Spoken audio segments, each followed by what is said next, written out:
So I think there are a lot of the same old challenges that are facing developers and managers and companies. You know, there's the globalization of the workforce. Many projects that used to be local, now they're global or they're outsourced. We always have the tension between developers just want to get at, doing their jobs, or testers, or whoever it may be, but the project management always wants to, of course, understand the status. So there's a tension between what the developers would consider overhead and what the managers would consider necessary to give them comfort about the progress of the project. And we have a lot of collaboration technology, a lot of traceability in the tools now that helps a lot with this. And so we just need to get more of the practitioner community using these kinds of tools, and then they can get to a place where they're much more productive, much more focused on collaborating on their project rather than collaborating on the status of their project. One of the challenges is always around new technology.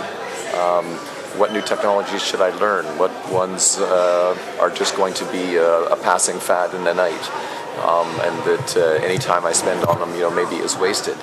And a good example of the former kind of technology, I think mobile cuts across everything, and a lot of the focus on mobile is around some of the new devices and how interesting their interface is.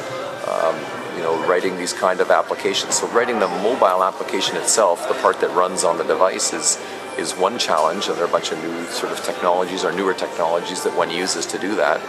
But I think a little understood challenge is really the impact that mobile is going to have on the back-end services. So for a mobile app that has really kind of an enterprise scope, so let's say that it's mobile banking or something like that, at first, where that channel might not be very large, maybe it doesn't matter to what happens with the back-end services. They're used to, say, supplying a web application, and you can use those same web services probably to support a mobile application. But as that mobile application becomes a much more substantial part of the volume driving the back-end, now it becomes more important that the back-end services are better tailored to that mobile device, because the way of using a mobile device, the amount of information that is presented to you at any given time is much smaller than, say, a rich, dense web page.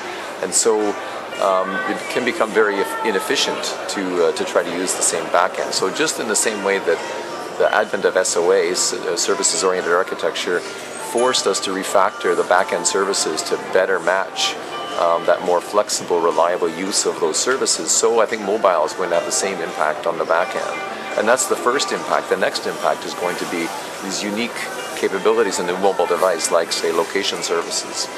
And so now flowing location information and trying to add perhaps analytics and analysis about, what can I do differently now that I have some notion of where my customer is located and it can move. Those are very interesting areas for innovation. So these things, I think, are all very challenging for the modern developer to understand how to keep up